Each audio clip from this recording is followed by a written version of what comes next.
Hey guys, welcome back. In today's video, I am going to show you how to do the wave effect on Adobe Premiere Pro. So let's get started.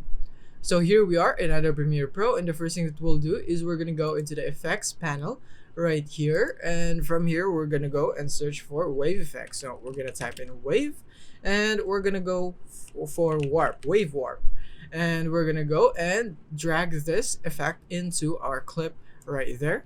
And now we have our wave warp into our effect controls. And once you see the effect controls right here and you see the wave warp, you may now follow my settings right here. But of course, you can feel free to adjust it according to your liking. This is just an example or guide for you to follow through. So let's set the wave height into 80 and then the wave width into 450.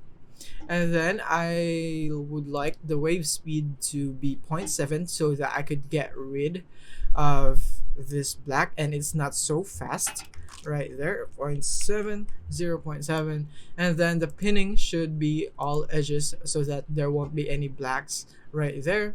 And then the next thing would be to just play it because it's all done. So when you play it, it will now look like this, and now we have this cool wave effect. And then one cool thing that you could add to this is a strobing light effect. But of course, that would apply if you would need that effect. But yeah, it's just a suggestion.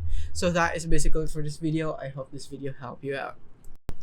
If you found this video helpful, simply leave a like below or subscribe because it helps me reach more people. See you soon.